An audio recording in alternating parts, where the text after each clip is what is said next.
Hello, welcome to the course PH5 BO6 Electrodynamics 2. Today we are going to start Module 5 Network Theorem, which is taken from Chapter 2 of a textbook of electrical technology by B.L. Teraja and A.K. Teraja. What is an electric network? Network is typically a circuit which consists of a large number of electrical components. There are two types of electrical networks. One is a passive network which contains no power source or no source of EMF, whereas in the case of an active network, it contains one or more power sources. Let's get familiarized with a few terminologies related to networks here. First one is a node, which is nothing but a junction in a network where two or more circuit elements are connected together. For example, if you look at this network, here this point A, where a number of resistors are connected to the battery, this is a node. Similarly, this point where a resistance R1, R2 and power supply V, they all come together. This is a node. Similarly, this is a node, this one is a node, this one is also a node. So every junction is known as a node. Next is a branch, which is part of a network which lies between two junctions. So in this circuit, this is a junction and this is also a junction. So this part of the circuit is known as a branch. Similarly, you have another branch here, another one here, and another one here. Next one is a loop, which is nothing but a closed path in a circuit in which no element or node is encountered more than once. So in this network, you can consider many loops. For example, I start from here all the way through this R1 and come back to the same point. So this closed path is a loop. So here the power supply V and resistance R1 both are encountered only once, right? Similarly, you can consider another loop which starts from the power supply through R2 and finally end at the power supply. So you can decompose a given network into a number of closed loops. Now, when can you say that you understand the behavior of a network completely? So this is the point where you can calculate the potential drop across each of the components. Similarly, you can also calculate the current flowing through each of the components. At this point, you can say that you understand the behavior of the network completely.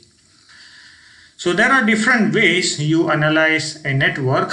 The most popular ones are, one is known as the direct method and the second one is known as a network reduction method.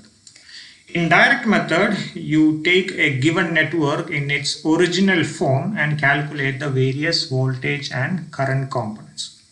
So usually this method is applicable to fairly simple circuits, and some of the direct methods include the Kirchhoff laws, loop analysis, nodal analysis, superposition theorem, compensation theorem, reciprocity theorem, etc.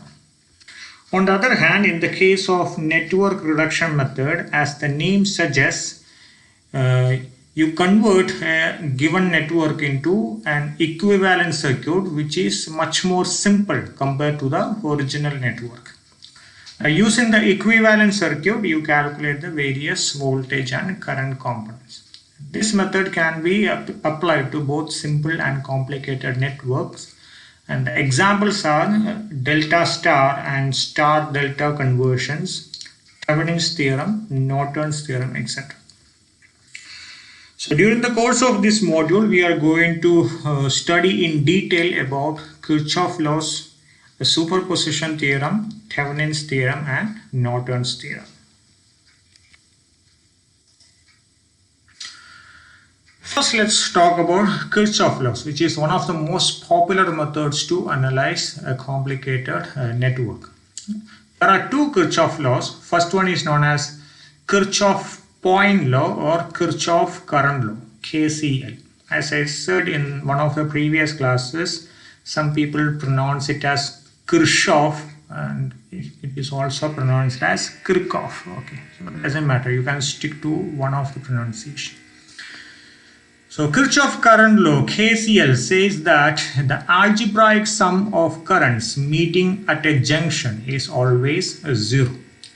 So if you look at a junction A, so there are different currents here. So I1 is an incoming current to the junction, I2 is an outgoing current, I3 is an outgoing current, I4 is an incoming current, and I5 is again an outgoing current. So according to Kirchhoff current law, the algebraic sum of all this current should be 0. Now by convention, incoming current is taken as a positive current and outgoing current is taken as a negative current. So let's calculate the sum of all these currents.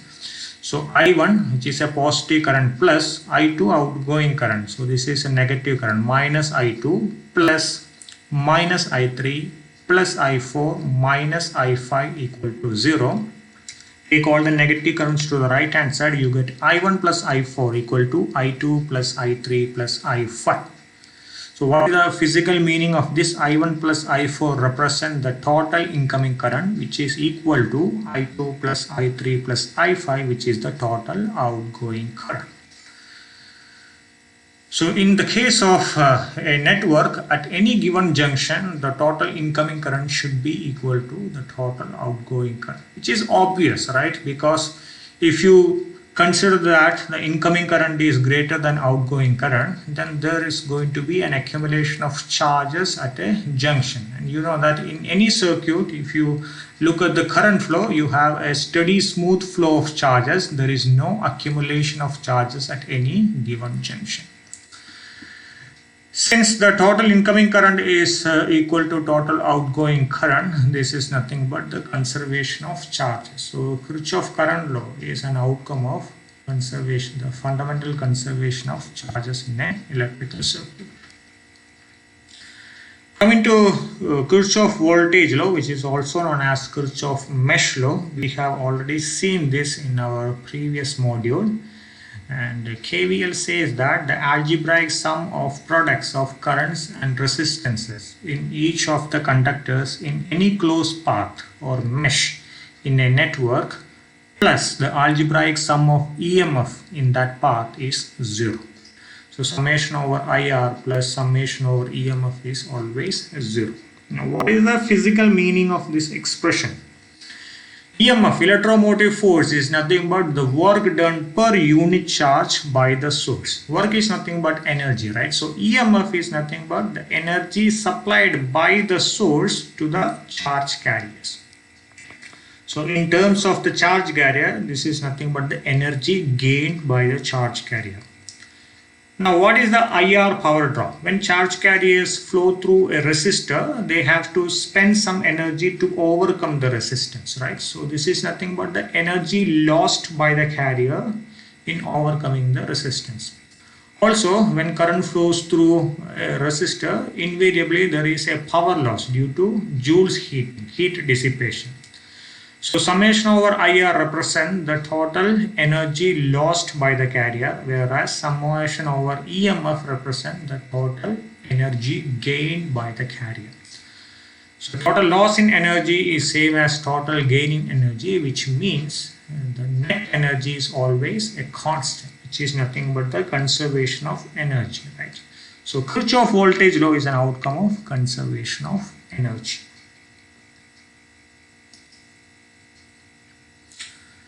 Now, before applying Kirchhoff law to analyze any electrical network, you need to understand the sign convention. Let's first learn about the sign convention for EMF. So typically a rise in voltage is given a positive sign. Similarly, fall in voltage is given a negative sign.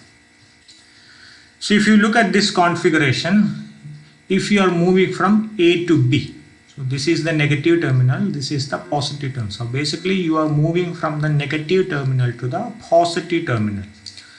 Or in terms of potential, you are moving from a negative potential to a positive potential, which is nothing but a rise in potential, right?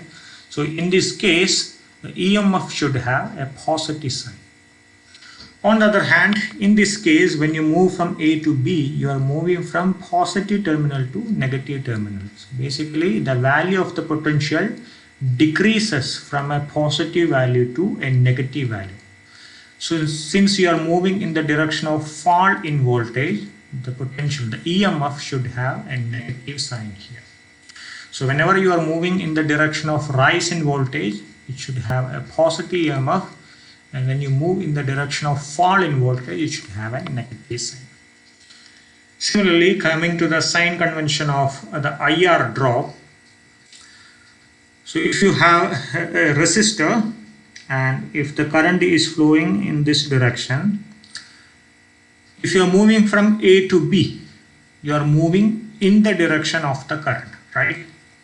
And you know that current always flows from higher potential to lower potential. So basically, potential is decreasing from a higher value to a lower value. In other words, you are moving in the direction of fall in voltage. So consequently, the IR potential drop should have a negative sign. On the other hand, in this case, this is the direction of the current flowing towards the left. Here, if you are moving from A to B, you are moving against the direction of current. As I said, current flows from higher potential to lower potential. So the opposite direction of current is nothing but from lower potential to higher potential. So you are moving from lower potential to higher potential. In other words, you are moving in a direction of rise in voltage. Consequently, the potential drop IR should have a plus sign. So whenever you are moving in the direction of current, potential drop will have a minus sign. When you are moving against the direction of current, potential drop will have a positive sign. So this is the sign convention. So when you write the EMF equation using Kirchhoff laws, you should keep the sign convention in mind. Let's try to apply the sign convention we have learned to write the EMF equation for this given network. Okay. So I am going to consider the closed path A, B, C, D, A in the clockwise direction. So first I have resistance R1, current is I1, potential drop is I1 R1, and what is the direction, what is the sign of the potential drop? Basically you are moving along the direction of the current, so it should have a negative sign. Coming to R2, the current is I2, so potential drop is I2 R2. Once again you are moving along the direction of the current, so it should have a negative sign. Coming to the EMF E2 here, this is the positive terminal, this is the negative terminal. So you are moving from positive to negative in the direction of fall of voltage. So basically E2 should have a negative sign. Coming to R3, potential drop is I3 R3. But when you move from C to D, you are moving against the direction of the current. Consequently, I3 R3 will have a positive sign. Coming to E1, you are moving from D to A, so you are moving from the negative terminal to positive terminal in the direction of a rise in voltage. Consequently, E1 will have a positive sign. Finally, coming to R4, potential drop is I4 R4. You are moving along the direction of the current. As a result, the potential drop is negative. So according to Kirchhoff voltage law, summation over IR plus summation over E is going to be 0. So when you write down Kirchhoff voltage law, minus I1 R1 minus I2 R2 plus I3 R3 minus I4 R4, this is summation over IR, plus summation over the EMF. You have minus E2 plus E1. This is equal to 0. Or when you rearrange the terms, you have all the IR terms on the left hand side and the potential term on the right hand side. So this is how you write the EMF equation using Kirchhoff laws. So once you write down the EMF equation, as we have done in the previous chapters, you can solve them using appropriate boundary condition or limiting condition and find out the value of the individual voltages and currents. Okay. Next is source conversion. The question is, can you convert a voltage source into a current source? The answer is yes, you can always find for a given voltage source an equivalent current source. Similarly, for any given current source, you can find an equivalent voltage source. Okay. So how do you convert a voltage source into a current source? A voltage source with a series resistance is equivalent to a current source with a parallel resistance of the same magnitude. If you consider a voltage source of potential V with a series resistance R, then according to source conversion theorem, this is equivalent to a current source I with same resistance R connected in parallel. Now let's check whether this theorem is true. Now how do you check whether these two sources are equal? When these two sources are equal, their potential should be, the potential across the output terminal should be same. Similarly, the current flowing through the circuit also should be same. Okay. So in this case, the output potential is nothing but the potential between the terminals A and B. Since the circuit is open, this potential is known as the open circuit voltage. So the open circuit voltage of these two configurations should be similar. In the same way, you have a current I flowing through the resistor here. In this case, since the circuit is open, there is no current, but if you close the circuit, if you short circuit it, then a current is going to flow. So the short circuit current also should be same. If these two are same, the open circuit voltage and the short circuit current, if these two are same, then I can say this voltage source and this current source are equivalent. Now let's see whether that is true here. Okay, so what is the open circuit voltage here? Open circuit voltage is nothing but the voltage between these two terminals A and B. I call it as VAB. Since no current flows through this open circuit, the entire source voltage is going to drop across these 2 points. So VAB is nothing but V. Now I am going to short circuit is I am going to connect these two terminals together using a conducting wire. Now a current I is going to flow through this circuit, and what is the value of the current? Value of the current is nothing but total potential V divided by total resistance R, or I can write V equal to IR. From this equation we know that V equal to VAB, so from these two I can write the open circuit voltage VAB equal to IR. So open circuit voltage is nothing but the potential drop across the resistor when the circuit is closed. Now I am going to replace the voltage source with the current source I with the resistor now connected in parallel. Okay. Now I need to cross check whether the open circuit voltage in this case is same as the original configuration. Now what is the open circuit voltage here? VAB. Since the output terminals are connected in parallel to the resistor, we know that in the case of parallel connection, voltage remains a constant. So whatever voltage drop across the R, the same voltage is going to drop between A and B. So you can write VAB equal to VR. Since I is the current, potential drop across the resistor is nothing but IR. Now if you compare these four equations, we know that the open circuit voltage in this case and the open circuit voltage in this case both have the same magnitude. Same way, the short circuit current also remains equal.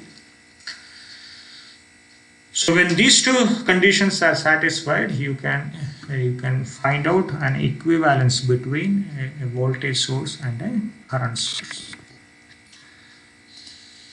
Let's do a quick problem. Convert the voltage source shown in the figure into an equivalent current source. Okay, so we have a voltage source with constant EMF of 10 volt. A 5 ohm resistor is connected in series. We know how to convert this into a current source. A current source will have the same resistor connected in parallel. Now we need to calculate what is the value of the current. So how do you do that? Basically you connect these two terminals together, short circuit it. Now you can calculate the current. So I have 10 volt here which drop across 5 ohms. So the current is V by R, 10 by 5, which is 2 ampere.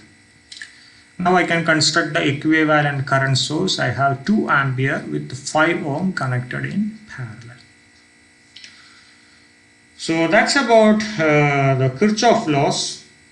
In the next class we will learn about constant voltage sources and constant current sources. Thank you.